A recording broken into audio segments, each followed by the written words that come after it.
Erev Tov, shiur spécial ce soir. On a le plaisir et l'honneur d'accueillir Rabbi Abraham Kadosh d'Eretz Israël qui va nous donner un chizouk Be'ezrat Hashem likrat Shavuot. On est à quelques jours de Hahu Yoma. Hahu Yoma, ce grand jour. Il y avait un Amora qui s'appelait Rabbi Yosef qui disait que Ilav de Hahu Yoma, si ce n'était que pour ce grand jour, Kama Yosef Ika Beshuka. Combien de Yosef on aurait trouvé au marché? Sous-entendu que lui-même, il attribuait sa propre grandeur Rabbi Yosef grâce à ce grand jour de Shavuot. On va parler un petit peu de Torah. On va laisser le Rav nous mettre dans le bain, Bezrat Hashem, pour nous préparer à Shavuot.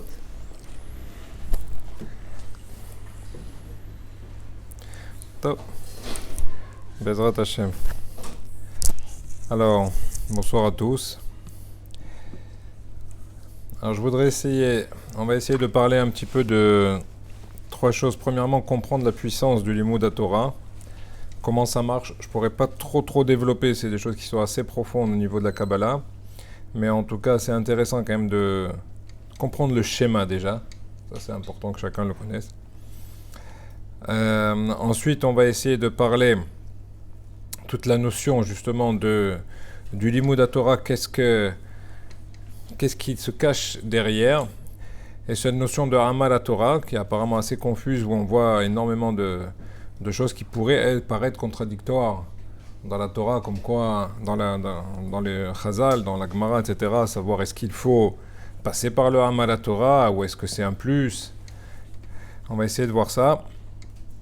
Et enfin, quelles sont les conséquences également du manque de Amal Torah, aussi une des conséquences, et ça va être basé plus spécifiquement sur deux Mahamarim du Shem Ishmael Bezrat Hashem. Alors, déjà il faut comprendre le schéma, comme quoi Kadosh Baruch Hu, quand il a créé le monde, Bereshit bar Elokim et Hashamayim et Haaretz, c'est-à-dire qu'il y a une séparation entre Shamayim et Haaretz. Ce qui veut dire qu'Akadosh Baruch Hu, qui était l'unité en soi, absolue, donc il n'y a aucune place à quoi que ce soit en dehors d'Hachem. Akadosh Baruch Hu, Kaviyachol, il a dû laisser de la place pour qu'il y ait un manque dans lequel va pouvoir se créer un monde qui, petit à petit, par une ishtal shelou, peu importe maintenant, va pouvoir permettre la création du monde et de la matière. D'accord? Ça, c'est important. Pourquoi je dis ça? Parce que on doit comprendre que si Hachem il a fait ça, le but c'est évidemment de quoi? Que nous on retourne vers Hachem, et donc on retourne vers cette union et de rapprocher Shamayim Ba'aretz. Toute action qu'un homme il fait dans le monde, soit il rapproche, soit il détache. Il n'y a pas de neutre. Dans tout ce que vous faites dans la vie, sachez-le, que ce soit au niveau même de la pensée, même du dibour, même de l'action évidemment encore plus, c'est forcément que ça a une incidence, soit on est dans le chemin, dans le système, on utilise vraiment le système que Kadosh Baruch Hu il a mis en place, soit on fait l'inverse. D'accord? Et de là, on va essayer de comprendre également d'où l'importance que Chazal nous ont donné dans chaque moment où on peut étudier, dans chaque chose, dans chaque opportunité qu'on peut avoir, etc., etc. Alors, il faut savoir que le Gan de Vina, il explique en fait qu'il y a deux façons également dont les choses ont été faites. Si vous regardez bien, il y a toujours dans l'écrit de la Torah, surtout au début dans Bereshit, Vaya'as, Vayomer, Vaya'as, d'accord? Il y a la notion de Asiya, qui est de l'action, et il y a la notion de Dibour, la parole. Pour schématiser, si vous voulez, la notion de l'action, c'est la séparation. On a deux mains, on a deux pieds, d'accord? On est tout le temps dans la séparation des choses, et le but c'est d'arriver à réunir un petit peu ces choses-là, et qu'ensuite ça passe par le vecteur qui est l'axe central. Akadosh Baruch Hu, lui, il est au niveau du dibour. Donc il est totalement dans la shlemut, dans la perfection. D'accord? L'homme qui est dans la matière, dans l'action, il lui a donné justement des mains, etc., pour pouvoir essayer d'agir, mais on est dans la séparation encore, et le but c'est justement, grâce à notre action, et c'est toutes les mitzvot qu'Akadosh Baruch Hu va nous donner, et c'est pas pour rien qu'une mitzvah, pourquoi est-ce qu'on ne ferait pas les mitzvot qu'en pensant? D'accord? On voit qu'il y a une action à faire. Tu dois faire quelque chose, tu dois prendre un tefillin, tu dois prendre un talit, etc. Tu peux pas maintenant, je pense uniquement à cela et ça y est, c'est gagné. Non. Pourquoi? Parce que, comme on est dans ce monde-là, justement, du péroud, de la séparation, il va falloir passer par la matière pour revenir et inclure la matière, d'accord, dans des dimensions beaucoup plus élevées et spirituelles à travers la mitzvah. Alors c'est intéressant que par contre, au niveau de... On en avait parlé pour ceux qui étaient là au précédent cours, c'est que par contre, il y a quand même deux choses qui sont au niveau de l'axe central, quand même au niveau du corps, qui ne sont pas en péroud. On avait expliqué que c'était la bouche et la brite. La dernière fois, on a parlé du brite, on va parler de la bouche. D'accord? Puisque ils sont étroitement liés, d'accord? Ils sont sur l'axe du Yesod, c'est l'axe fondamental, d'accord, qui va tout tenir. Pourquoi je dis ça? C'est une petite introduction, après tout de suite on va passer au sujet. C'est pour nous faire comprendre que quand on lit ces choses-là, c'est des Maamrei Chazal, c'est-à-dire qu'on lit que la bouche, à tel point que Rabbi Shimon Bar Yochai, il a dit, mais comment est-ce possible qu'Akadosh Baruch Hu n'ait pas créé deux bouches à l'homme? Il pose la question, il dit, c'est impossible de sortir des paroles de Torah avec une bouche, et ensuite tu vas aller chez le boulanger et lui demander quelque chose de complètement profane. Je veux dire, c'est incommensurablement plus grand d'un côté que de l'autre, donc c'est pas possible que tu utilises la même chose. Bon, à la fin, il comprend que si on avait deux bouches, on aurait parlé d'Ivréchol avec les deux, au lieu d'utiliser la bouche comme il faut, et donc Mimele, il n'y en a qu'une, d'accord? Mais pourquoi ça nous fait comprendre quoi? Ça veut dire qu'en fait, par rapport à ce schéma que j'ai juste essayé de mettre en bref comme ça, c'est pour comprendre qu'à chaque parole de Torah que l'on va prononcer, on est dans une dimension qui n'a rien à voir avec ce monde-ci. On retourne complètement dans le dibour de la création du monde, c'est-à-dire du tikkun complet. Ça veut dire que chaque fois qu'un juif il prononce une parole de Torah, il est en train de rentrer dans une dimension que si on réalisait cette chose-là, c'est comme si on était propulsé à des années-lumière en hauteur, d'accord, et qu'on rentrait dans le Echal d'Hachem d'Akadosh Baruch Hu, qui n'a rien à voir avec ce monde-ci. Ça, c'est pour donner déjà la chashivut de réaliser combien est puissant le Limud HaTorah. Et c'est pour ça que si on est en plein des Pirkei Avot, vous voyez que tout celui qui est en train d'étudier et qui s'arrête, ou tout celui qui fait Bitul Torah, etc., pourquoi c'est si chamour que ça? Ça va, j'ai besoin d'étudier, j'ai besoin d'apprendre, alors je me mets à étudier, voilà. Mais c'est pas parce que j'arrête que le monde...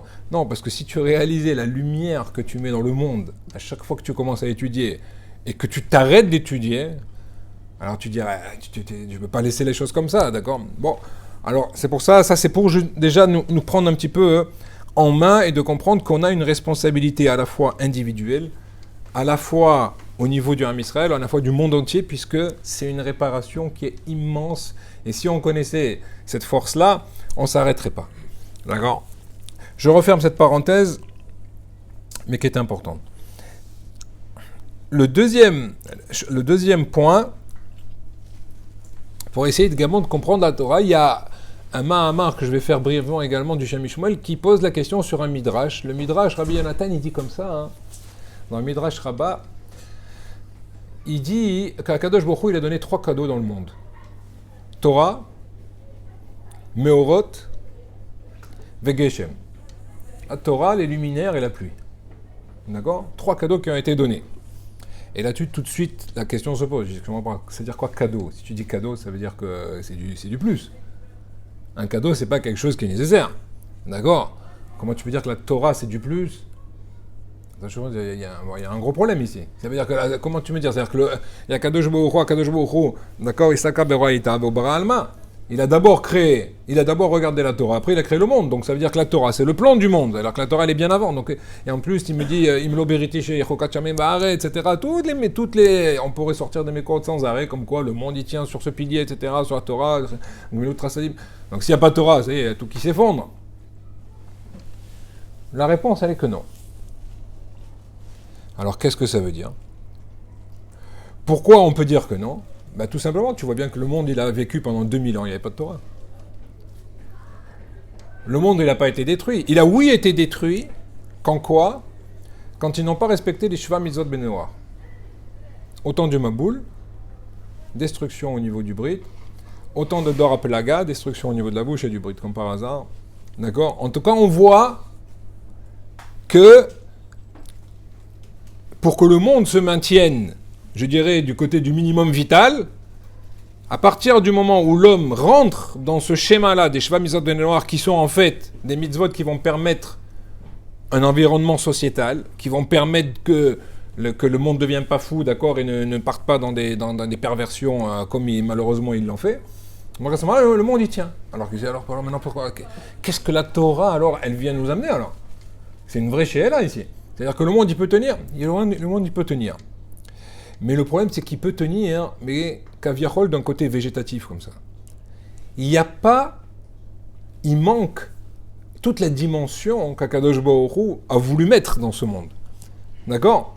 Tu peux avoir un système écologique qui tient, mais tu peux avoir un système qui arrive dans d'autres dimensions. Et donc là, en fait, la Torah, elle va complètement faire passer le monde dans une nouvelle dimension, et qui est en fait la dimension pour laquelle Akadosh Baruch Hu a créé le monde. Akadosh Baruch Hu, il n'a pas créé un système pour avoir un écosystème et une photosynthèse et des choses comme ça, et puis ça, c'est terminé.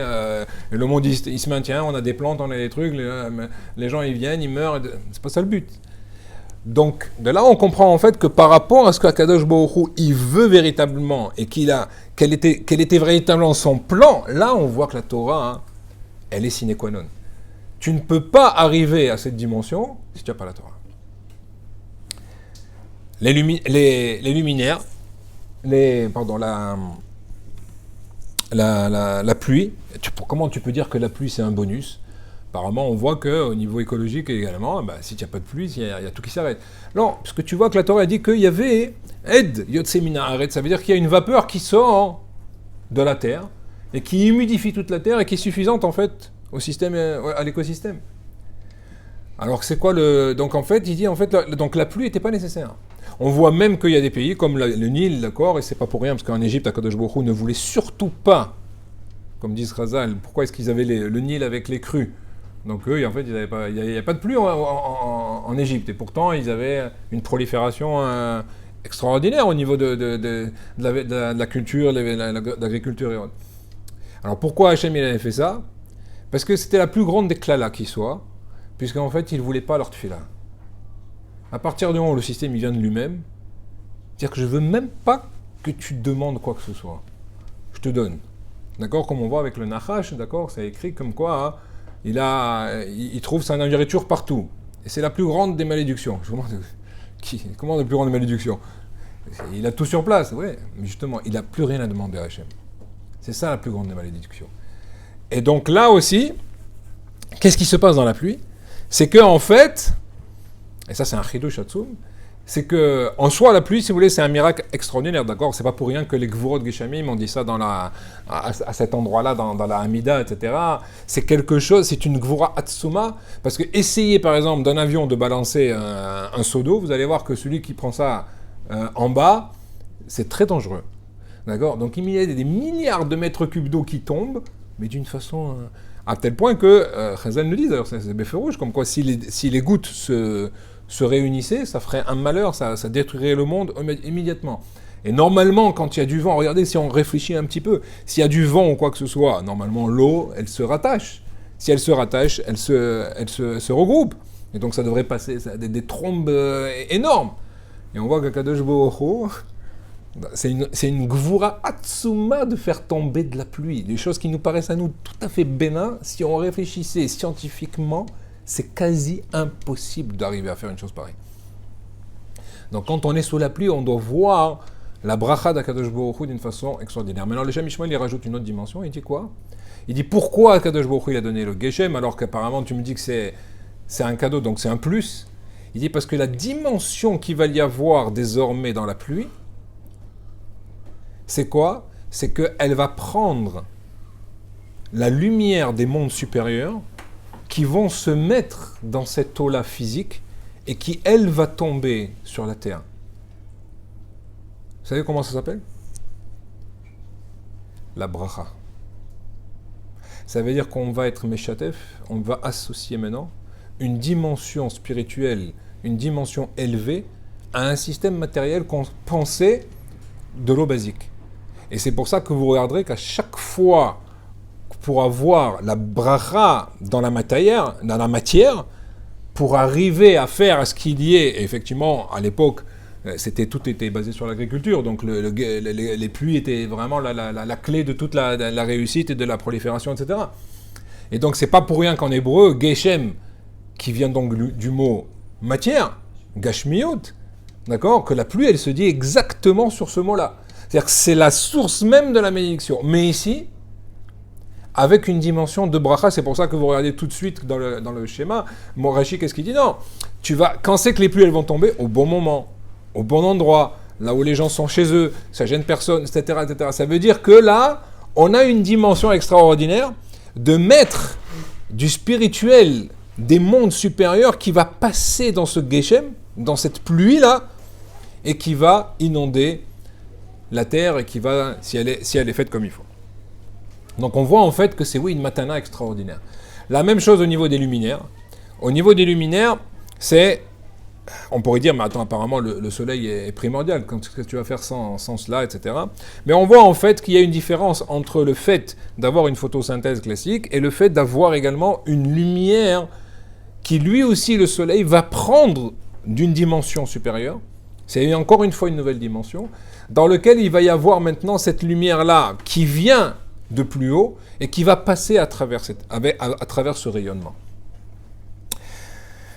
Donc en fait, le soleil, lui aussi, il a cette faculté et cette possibilité de spiritualiser un petit peu la matière, entre guillemets. C'est ça la notion de or, la véritable lumière et autres. C'est pas uniquement de voir. D'ailleurs, on voit qu'au début, il y avait de la lumière, et alors qu'il n'y avait pas encore le soleil. Comment c'est possible? Cette lumière, elle a été cachée. Et ensuite, Akadosh Baruch Hu, le 4e jour seulement, il a fait les luminaires. Mais alors, c'était quoi la lumière qu'il y avait avant, etc. Top, vous regarderez là-bas dans Chazal et tout. Donc, on voit bien qu'il y avait une notion de lumière qui n'a rien à voir avec la lumière optique que nous connaissons et qui, elle, comprenait toute la bracha nécessaire et qui était, par rapport à ce monde-ci. En tout cas, donc, revenons maintenant à la Torah, c'est le sujet qui nous intéresse ici. On voit en fait que la Torah, c'est le Ruach Hashem. C'est l'esprit divin qui est dedans. D'accord? Qui est complètement spirituel. Si on regarde l'équivalent en microcosme du monde, c'est l'homme. L'homme est fait exactement à l'effigie de tout ce qui se passe dans le monde, et encore plus ce qui se passe également au niveau des mondes supérieurs, d'Ankanon, etc., au niveau des notions beaucoup plus métaphysiques, mais qui sont extrêmement cartésiennes, et sachez-le, c'est très important que vous compreniez que tout ce qui est spirituel dans la Torah est complètement logique. Si vous parlez avec des gens de spiritualité, ils vous disent ils sont dans des nuages de compréhension. C'est pas du tout ça. La Torah va nous expliquer exactement jusqu'au niveau le plus élevé que l'homme et auquel Akadosh Baruch Hu a donné accès, parce qu'il y a des choses encore plus élevées que cela, mais dans lesquelles notre intellect ne peut pas capter. Mais en tout cas, tout ce que vous pourrez étudier dans votre vie, Bezrat Hashem, vous allez voir que tout est complètement rationnel, tout est complètement cartésien. Et les choses sont exactement façonnées, c'est comme toute une machine, et quand vous apprenez le rouage de cette machine, vous arrivez à comprendre comment elle fonctionne, et vous arrivez à comprendre comment depuis en bas également, vous avez une possibilité de faire fonctionner la machine jusqu'en haut. À chaque fois qu'un juif il fait une mitzvah, d'accord, il fait remonter, c'est quoi une mitzvah? D'accord, c'est de la lumière divine, d'accord, que l'on prend sur nous, c'est de l'énergie, d'accord, et cette énergie-là, elle a aussi une capacité de remonter et de faire avancer le système encore plus fort. Et plus tu fais la mitzvah comme il faut, et plus tu fais la mitzvah avec intention, et plus tu fais la mitzvah avec simcha, toutes les notions qui sont nécessaires, et plus tu as un potentiel, une puissance de faire remonter ces choses-là. Ce qui veut dire quoi? Ça veut dire que quand on étudie, au-delà de tout ce dont on vient de parler, il faut comprendre qu'on fait avancer le monde. On fait avancer le système. Donc la Torah va nous permettre quoi? Elle va nous permettre justement de purifier l'esprit de l'homme qui lui est dans la matière, d'accord, pour justement qu'il se détache de son côté matériel et qu'il adopte l'esprit divin pour se façonner par rapport à cela. Et on va comprendre tout de suite pourquoi c'est important. En 2 mots, si vous voulez, c'est que la Torah n'est pas là pour la connaissance en soi, La connaissance est nécessaire pour savoir ce qu'Akadosh Baruch Hu attend de toi. Mais en soi, la Torah, c'est formater son esprit pour penser juif. Or, tu ne pourras comprendre le message d'Akadosh Baruch Hu que si tu es formaté comme il faut. Vous avez tous fait de l'informatique, vous savez très bien que si tu n'utilises pas le bon programme, tu ne pourras pas avancer, tu auras beau avoir l'appareil avec toi, etc. Mais si tu n'as pas mis les bons programmes dedans, ça ne va pas aller très loin. D'accord ? Donc c'est extrêmement important de comprendre, parce que parfois on se dit, mais quel rapport, je suis en train d'étudier maintenant un taureau qui va en corner un... Mais c'est fini l'histoire, ça, de quoi on parle, d'accord ? Mais c'est pas ça en soi, parce que tu vas comprendre que plus tu vas affiner ces choses-là, et plus en fait tu es en train de formater ta tête, à tel point que Chazal ils nous disent que quand ils ne savaient pas, il y avait deux chachamim qui ne savaient pas, il y a une halakha, il faut trancher, on ne sait pas comment faire. Qu'est-ce que tu fais ? Tu prends quelqu'un dans la rue qui n'a pas étudié, tu lui demandes, voilà, c'est bleu ou c'est blanc ? Il te dit c'est blanc, alors tu peux être sûr que c'est bleu. D'accord ? À quel égard ? Comme ça ils disent, et comme ça tu tranches. Pourquoi ? Parce que s'il n'a pas formaté son esprit, c'est sûr qu'il pense tordu. Donc toi, si tu n'y arrives pas, maintenant lui, il va te dire quel est D'accord, pour vous dire. Donc, d'où l'importance que tout ce qu'on va étudier, c'est d'abord pour formater notre esprit, et c'est pas pour rien qu'il faut manger du nashim et nezikim, etc. au départ, parce que c'est justement là-dessus que le formatage se fait d'une façon le plus fort. Et il faut comprendre également par rapport à cela que toute l'étude que l'on va faire avec le Hamal, et tout à l'heure on disait maintenant, est-ce qu'il faut que je sois dans la compréhension ou pas dans la compréhension ? Encore une fois, c'est pas tellement dans la compréhension l'essentiel. C'est sûr qu'il faut aller jusqu'au point où on va comprendre. On n'est pas en train on dit pas des télim, d'accord ? Il y a des notions encore plus, des notions plus élevées, mais qu'il faut ne pas mal interpréter. C'est qu'il y a des livres comme le Zohar, par exemple, d'accord, qu'une personne qui lit du Zohar, elle se nettoie. D'accord ? C'est tellement puissant et d'une dimension très, très élevée que la lecture même sans compréhension, déjà, elle te nettoie ton esprit. Mais alors, le but, c'est pas de passer toute sa vie là-dessus, évidemment, d'accord ? C'est d'aller aussi un jour d'aller le comprendre, d'accord ? Mais en tout cas, ça a ce pouvoir un petit peu ségoulati comme ça. C'est un petit peu la ségoula comme ça, d'accord ? Les Tehillim aussi, quand on va les lire, ils ont un pouvoir de réveiller des choses au niveau de la Neshama, etc., etc. Mais après, sur le reste, et encore plus, et c'est ce qu'on a vu dans Chazal, c'est que quand tu rentres maintenant dans la Torah chez Béalpé, là, tu as besoin d'avoir une compréhension. Parce que le but maintenant, c'est que ça, au-delà du système qui est divin et donc qui te formate ton esprit, toute ta compréhension que tu vas avoir, elle va affiner maintenant tes définitions. Et d'accord ? Et c'est pour ça que c'est extrêmement important d'aller jusqu'au bout. Et là, on est dans une génération du va-vite, on est dans une génération surtout sur un clic, donc ça devient de plus en plus difficile d'aller au plus profond du raisonnement, qu'il soit talmudique, qu'il soit midrashique, ce que vous voulez. Et donc, c'est pour ça qu'on avait vu que tu ne peux pas y arriver à cela tant que tu arrives à une véritable svara, que si tu n'as pas, on a vu c'est le Sefer Yerim, je crois qu'il avait amené ça, comme quoi si tu n'as pas vraiment un chimouche du Rav, d'un enseignant, parce que c'est pas en soi pour la compréhension, mais c'est la façon de comprendre. C'est la façon d'arriver à ces choses-là. Et plus tu vas avoir un enseignant qui est de niveau, et plus il va t'aiguiser. Il va pouvoir te façonner, que ton esprit soit le plus... D'accord ? Et il n'y a pas de plus grande ségoula pour rester vif que d'utiliser, parce que le cerveau, c'est comme un muscle. Plus tu l'utilises... D'ailleurs, on le voit à Kaviachol, regardez maintenant la différence, comme ça m'avait toujours choqué quand j'étais petit, d'accord ? Tu regardes un chacham à 100 ans, et tu regardes les Avdil, quelqu'un de notre peuple à 100 ans, et il est en train de faire bouger le monde entier. Je me rappelle Rav Eliashiv Zatzal, d'accord ? C'est-à-dire, la personne, je ne sais pas si vous avez vu le film sur sa vie, le gars, il n'a pas eu grand-chose à faire, d'accord ? Il est resté 70 ans dans la même pièce. Ça va ? D'accord ? 70 ans. Pourquoi ça m'avait marqué ?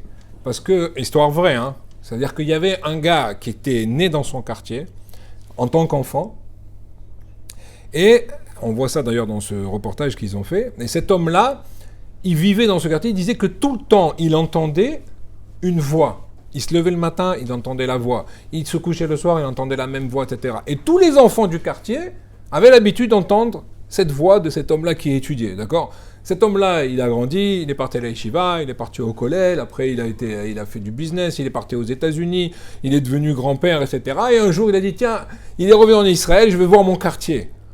Et quand il est revenu dans son quartier, il avait 70 ans et quelques, il a entendu la voix. Et là, il a été choqué. Il a dit, là, c'est pas possible.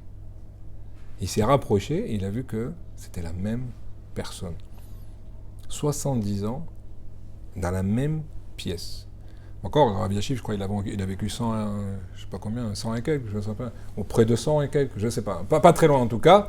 D'accord? Ça veut dire qu'à partir du moment où il a commencé à se mettre à étudier comme ça, au début, il a fait aussi, il a étudié avec son grand-père, mais il n'a pas été dans les chivotes. Vous voyez que les Gdolim, ils ont pas... Mais il a étudié avec son grand-père, etc., jusqu'au moment après où ils ont vu qui il était, etc., et quelqu'un lui a dit, voilà, reste dans cette pièce-là, il n'y a que moi et ta femme qui auront les clés, et nous, on t'amène à manger, etc. D'accord? À la fin de sa vie, le monde entier avait besoin de lui. Le monde entier, il recevait des shéelot, des questions, d'accord, du monde entier, au niveau évidemment de Torah, mais également au niveau médecine. D'accord? Des gens lui demandaient comment opérer le cerveau de tel truc, etc. Il allait lui demander à lui. Mais les gens disaient, mais quoi? Mais il n'a pas ouvert un bouquin de médecine. Mais dans la Torah, si c'est le plan du monde, ça veut dire qu'il y a le plan de l'homme également. Et donc tout est à l'intérieur. Mais il faut savoir aller le chercher. Et là, c'est notre travail. D'accord? Mais il faut savoir être makif, c'est-à-dire que c'est des gens qui avaient tout le puzzle devant eux de toute la Torah Kula. D'accord? Et on voit que les gens posaient des questions.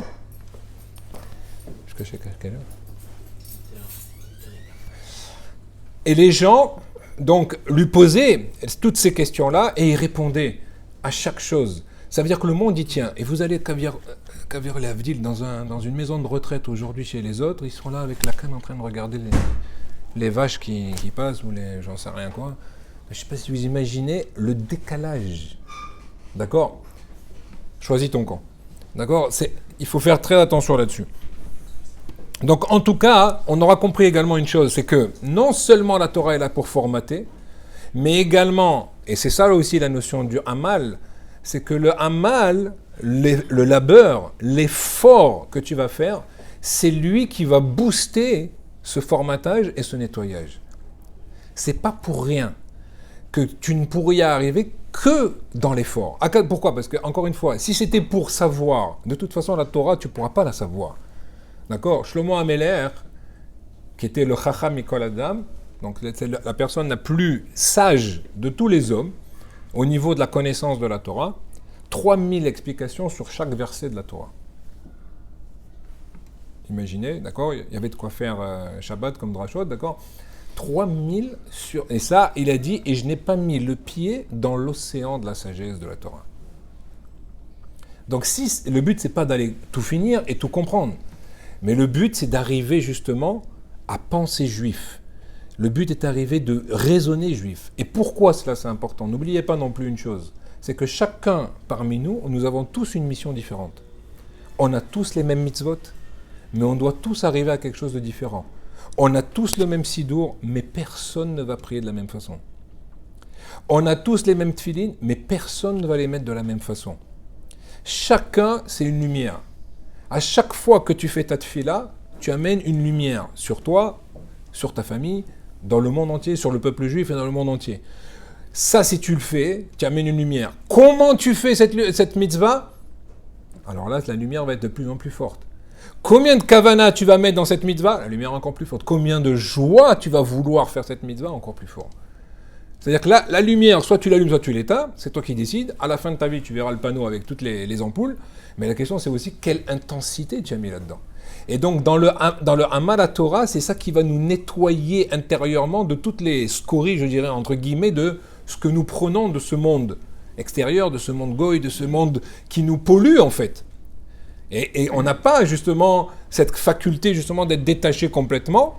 C'est peut-être pas le but non plus. Il y a des gens pour qui c'était cela, comme Rabbi Shimon, dont on a parlé il n'y a pas longtemps. Lui, il a eu besoin de se mettre dans un endroit retiré du monde pour pouvoir faire venir une lumière complètement différente. Ça, d'accord. Nous, le but, c'est pas d'arriver à faire ça, je vous rassure. Ne partez pas dans les grottes, d'accord. Mais le but, c'est qu'en étant dans cette société, et on va voir tout de suite maintenant comment, arriver justement à se nettoyer, arriver à rester comme il faut pour pouvoir faire que, une fois que tu seras reformaté, alors Akadosh Baruch Hu, il va pouvoir commencer à envoyer les messages. Et c'est là que tu vas découvrir ta mission. Mais si Hachem il te dit une chose et tu le comprends tordu, ben Akadosh Baruch Hu, il peut même pas te parler. Donc imaginez jusqu'à où ça va l'importance de ces choses-là. Alors évidemment, après il faut être, plus tu vas voir, tu vas être makif, tu vas englober toutes les notions de Torah, et ben plus tu vas pouvoir arriver à ces fins-là. Alors, un autre point également qui est important, et là on est en plein dans la génération de cela, je dirais. Vous connaissez tous la notion d'Amalek. Amalek, comment ça s'est passé au niveau historique quand ils étaient à Rephidim? C'est quoi Rephidim? Rafio Edehem et la Torah. D'accord, ils se sont affaiblis dans la Torah, ils se sont affaiblis dans la Emouna. Dès qu'ils sont sortis d'Égypte, qui est apparu? Amalek.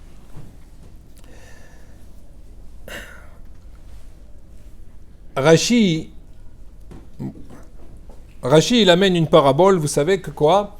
C'est quoi s'affaiblir en Emouna? C'est perdre la conscience de la présence d'Hachem. Rashi il donne là-bas une parabole, comme un père qui prend un fils sur ses épaules, d'accord? Et qu'à chaque fois qu'il y a, à chaque fois qu'il y a un danger, il y a un chien, il y a quoi que ce soit, etc., hop, il le prend, il le met sur ses épaules, il lui évite le danger. Et à chaque fois, ça se passe comme ça, il le prend, il le protège. Et au bout d'un moment, il y a quelqu'un qui vient, quand il est sur les épaules de son père, il lui dit, maintenant, tu sais où est ton père? Il dit, non, je ne sais pas où est-ce qu'il est. Alors son père lui dit, comment tu ne sais pas où est-ce qu'il est? Tu ne te rappelles pas où je suis? Il le met par terre, et là, le chien vient, il le mord, etc. D'accord? Donc, cette parabole, elle nous fait comprendre quoi? C'est que, et c'est ce qu'on vit tous les jours, c'est que dans l'intellect, on sait très bien que tout est d'Hachem. Alors pourquoi est-ce qu'on ne le vit pas au niveau du cœur? Tout le but de l'étude de la Torah et de l'Avodat Hashem, c'est d'arriver à faire que nous soyons en corrélation entre cet esprit et ce cœur. Et de raccourcir cette distance, mais sachez que cette distance entre la tête et le cœur, elle est aussi grande que le ciel et la terre. Et comme j'ai dit au début du cours, tout le but, c'est de rapprocher Shamayim Va'aret. Donc il faut faire attention là-dessus. Alors, deuxièmement également, Amalek, on voit que c'est quoi? Tout ce qui est dans le manque de la droiture, d'ailleurs on voit dans la paracha, on va parler maintenant si tu as des poids qui sont pas exacts, si tu as des mesures qui sont pas exactes, d'accord, Akadosh Baruch Hu, là il pardonne pas, et non seulement il pardonne pas, mais on voit que Amalek il arrive. Amalek, alors c'est de quoi? Il va te punir. C'est pas uniquement qu'il va te punir par rapport au fait que tu n'as pas eu de droiture. C'est que puisque toi tu te comportes dans le mensonge, alors va venir celui qui symbolise le mensonge. Amalek, c'est le mensonge par excellence dans le monde. Pourquoi? Parce qu'il nie la présence d'Hachem. À partir du moment où toi, tu commences à faire de la fraude, on va parler au niveau terre à terre, que ce soit au niveau business, que ce soit au niveau de tes relations avec ton prochain, au niveau etc. Mais vous allez voir que ça va bien plus haut que ça.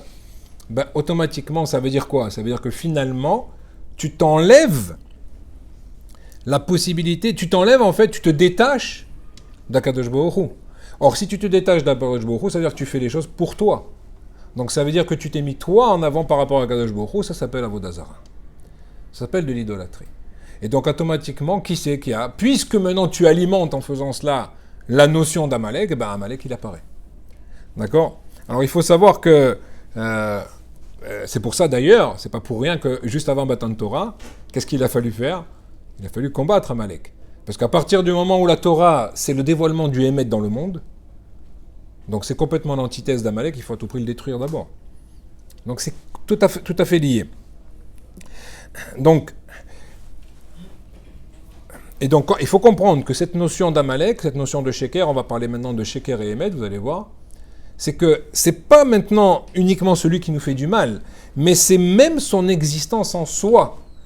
Parce que quand tu te comportes ainsi, tu renforces son existence. Tu renforces sa capacité à être. Et donc ça, il faut faire extrêmement attention. Pourquoi? Parce qu'Amalek, lui, quand il est là, Akadosh Baruch Hu, Kaviachol, il est masqué. Puisque c'est l'antithèse de cela. Le Ramban, il dit même que quoi? Le Ramban, il dit que la dernière guerre De la même façon que la première guerre, c'est quand ils sont sortis d'Égypte, qu'ils étaient, on vient de voir maintenant, ils ont fait la première guerre avec Amalek. Et là-bas, qui c'est qui avait là-bas? Il y avait Moshe Rabbeinu et Yehoshua. On va voir que dans la dernière guerre, qui va être celle maintenant de Eliyahu Hanavi avec le Mashiach, il dit ça va être la même chose. C'est quoi? Ça va être la guerre, justement, d'enlever le sheker dans le monde. Et c'est pas pour rien, et ça le Shem Ishmoel, il amène ici quelque chose, un Chidush Hatzum, c'est que, vous savez que avant l'aube, c'est là où il y a l'obscurité la plus forte de la nuit. Quand vous êtes dans un tunnel, avant de voir la fin du tunnel, c'est là où c'est le plus sombre. C'est toujours comme ça. Et l'image, ça veut dire quoi? Ça veut dire qu'avant la Géoula finale, c'est là où on sera le plus dans l'obscurité. Et on y est complètement en ce moment, d'accord? Et c'est pas pour rien, nous dit le Shem Ishmael, nous dit, donc il y aura un monde de mensonges qui arrivera à son apothéose avant la Géoula. Et si vous regardez ce qui se passe au niveau géopolitique aujourd'hui, c'est que ça. C'est de la folie de voir comment le sheker, c'est lui qui prend le dessus. Des choses qui t'arrachent la tête, d'accord? Tu vois bien que c'est pas comme ça, et c'est ceux, et on voit de qui on parle, ils sont les plus forts pour arriver à alimenter les médias au niveau du sheker. D'accord? Mais c'est quelque chose d'inouï. Il ne faut pas oublier également, et c'est ça où on va voir maintenant par rapport au Hémet, parce que la Hémet, c'est toute... il faut comprendre que tout ce qui est déviation de la Torah, tout ce que l'on dévie, attention, c'est très très fin, hein, on n'est pas en train de parler de celui qui ne fait pas Torah au mitzvot. Non, le gars, il a la barbe et le chapeau, il fait ce qu'il faut, d'accord?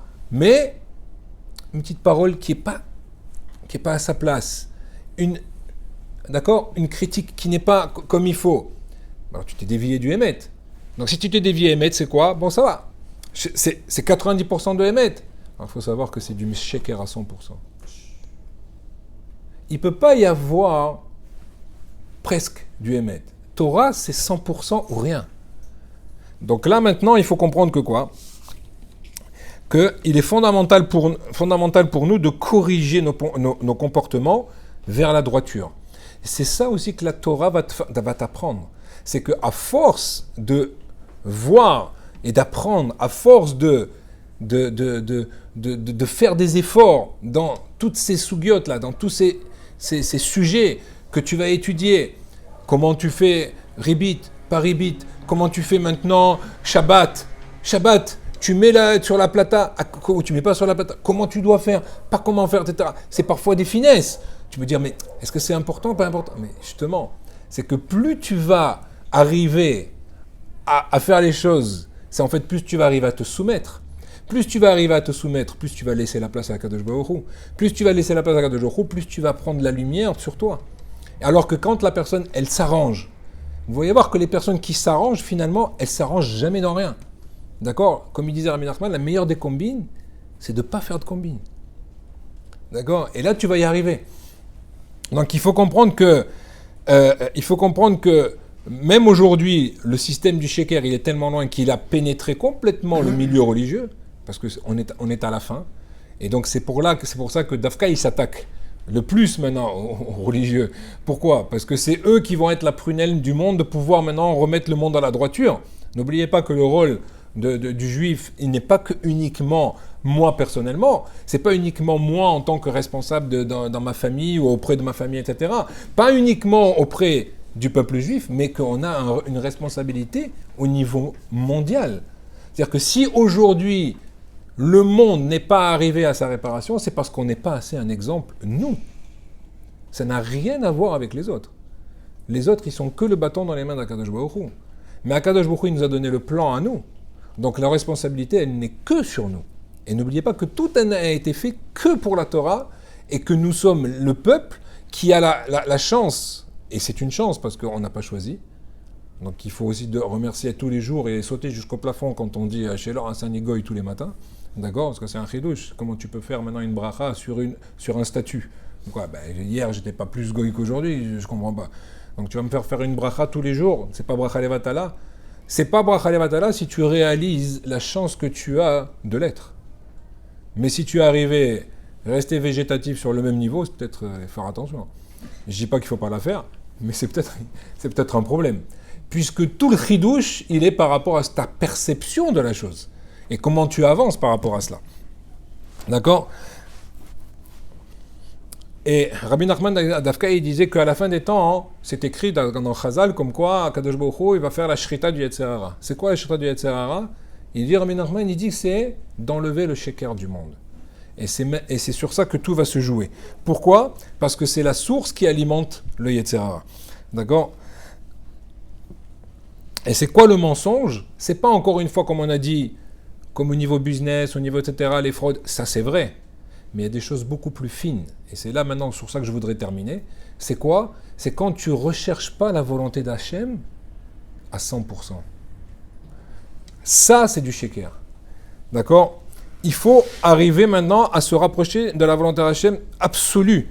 Rechercher autre chose que Hachem, comme on a dit, c'est rechercher soi-même. Il faut faire attention. C'est pour ça que le Baal Shem Tov, il dit, Vesartem, comme on dit dans la Vajkat Shema, Vesartem, Va'avadetem Elokim Acherim. Dès que tu te dévies un petit peu, terminé. Tu retombes dans la Avodah Zara. Il faut faire attention. Quels sont les conseils pour surmonter maintenant tout ça? Premièrement, ça là-dessus, le Risham Ishmael, il donne ça et ça. Il dit déjà, prendre conscience que tu es dans l'épreuve. Savoir que nous sommes à la fin et que c'est là bientôt la Géoula et que donc le sheker va être mitgaber et que le but, ça va être quoi? Quand le sheker va monter comme ça, c'est le but, c'est de lutter contre cela. Déjà de prendre conscience, c'est 80% de gagner. Pourquoi? Parce que le jour où tu vas avoir une épreuve, que ce soit avec ton ami qui il te fait maintenant des problèmes, problème de parnassa, problème de santé, alors allez-nous que vous n'avez aucun problème. Mais on voit qu'on est dans un monde qui n'est pas facile. On a Alors il faut savoir, mais si tu sais que tout ça, en fait, n'est là que pour te corriger, que pour rester comme il faut, que pour rester dans cette droiture, alors il n'y a pas de problème. Tu vas déjà prendre la chose avec beaucoup plus de recul. C'est pas lui qui est en train de me faire quelque chose. C'est Hachem qui est en train de me montrer maintenant, voilà, lui m'a fait une crasse. Est-ce que je lui fais la même chose? Regarde. Si tu regardes au niveau de la personne, tu dis, ben c'est normal, il faut que je me venge. Mais si tu sais que lui, c'est que le bâton d'Hachem, et que maintenant, Akadosh Baruch Hu t'amène cette épreuve, tu vas monter d'un niveau. Je veux dire, donc ça va rien. C'est à contraire, maintenant, Akadosh Baruch Hu, il me demande de ne pas lui rétorquer ce qu'il m'a fait. Akadosh Baruch Hu, il me demande maintenant, s'il y a tel problème, mais je vais pas tomber dans le piège. Si maintenant, je sens qu'il y a quelque chose qui est pas comme il faut tout à fait, je vais pas laisser en moi s'agrandir et puis au bout d'un moment ça va devenir comme naturel. Non, au contraire, tout de suite je vais poser la question au Rab. Est-ce que finalement cet acte-là, il est comme il faut ou il n'est pas comme il faut? Et donc quand je réalise que tout vient d'Akadosh Baruch Hu et que Hachem il me met à l'épreuve, alors cette prise de conscience en soi c'est l'essentiel pour passer l'épreuve. Ça il faut jamais l'oublier. D'accord? Et à ce moment-là je vais pouvoir rester fidèle à Akadosh Baruch Hu et c'est évidemment plus je vais connaître la Torah et vous comprendrez aussi maintenant que plus je vais étudier, plus je pourrai rester fidèle. Donc d'où l'importance d'être également makif, de englober la connaissance, pas uniquement à la profondeur, mais aussi dans la quantité, dans la connaissance même. Deuxièmement, c'est quoi? Il faut aussi, et ça c'est important Rabotai, avoir de la compassion pour ceux qui sont tombés dans le sheker. Parce que quand on voit un juif qui ne se comporte pas comme il faut, sachez toujours que ce n'est pas lui Be'etzem, parce que dans son essence, lui aussi il est comme vous, il veut le bien. Sa neshama, elle vient d'Akadosh Baruch Hu. Donc, tout ce qu'il est en train de faire, c'est qu'il est tombé dans le piège du Yetzer Hara. Mais ce n'est pas lui en son essence. Maintenant, ce n'est pas parce que quelqu'un, il a un habit qui est sale que tu vas le mettre lui dans la machine à laver. D'accord? Mais c'est ce que nous on fait. On est en train de dire, lui, il est comme ça. D'accord? C'est un sujet en soi également qui est important. Et dernière chose, c'est quoi? C'est que je vais vous montrer quelques exemples. Je dis, on doit tous être mitrazek là-dessus, d'accord? Mais pour vous montrer ce que dans la finesse de la chose, je fais une tfila.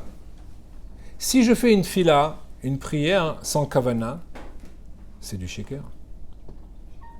Puisque je suis en train de dire des choses, mais pas du tout en train de parler à Hachem. Donc en fait, c'est pas honnête. Pourquoi tu viens maintenant? C'est pour parler à Kadosh Baruch Hu. À Kadosh Baruch Hu, dès que tu parles, il vient. Maintenant, toi, tu viens et tu penses à autre chose. Donc, combien on doit faire attention la façon dont on prie. D'accord? Si j'étudie, mais que je ne vais pas jusqu'au bout de ma compréhension, c'est du sheker. C'est-à-dire que je suis encore dans la prina d'Amalek. Pourquoi? parce que je ne vais pas chercher le fin fond de ce que Akadosh Baruch Hu il m'a donné comme moyen d'approfondir. Et c'est pour ça que Chazal, ils nous disent maintenant que tu dois être en mal dans la Torah, etc. Les fikoro. Comme ça, le Rambam, il explique Beferouche. Des fikoro en fonction de quoi? De toute ta capacité. On ne te demande pas maintenant d'être Rabbi Dashiv. Mais toi, il t'a donné un sechel. Alors vas-y, va jusqu'au bout. Pourquoi le type, il fait médecine, il se tape 7 ans, et après tu demandes une Mishnah, il dit, oh, tiens, je peux pas, ça, c'est un truc, tu peux pas, tu t'es mangé 40 bouquins par cœur, et là maintenant, une Mishnah, tu vas pas pouvoir la faire jusqu'au bout. D'accord? Donc, restons honnêtes par rapport à cela. Donc, Akadosh Baruch Hu, il nous demande, Bezrat Hashem, d'être entier à travers nos paroles, à travers notre action. Ben Adam Lechavero, c'est essentiel, comme on a dit. Ne pas juger l'autre. Voir au contraire le bien qui est en lui. Parce que quand tu vas le juger bien, tu vas le sortir de son sheker. Rien qu'en le jugeant, même sans lui parler. Tu parles à Hachem sur lui, et vous allez voir que c'est comme ça qu'on peut réveiller sa neshama et lui faire tchouva. À partir du moment où tu es également, que tu fais les choses entièrement dans ton limoud, d'accord, et comme Kol Sheken dans le hidour des mitzvot, parce que plus tu vas embellir ta mitzvah, alors plus tu vas rentrer dans le Hémet, et plus tu vas sortir, Bezrat Hashem, de la lumière de toutes tes actions, et ça va aider Bezrat Hashem pour tout l'Aram Israël. Amen, Kenya Ratson.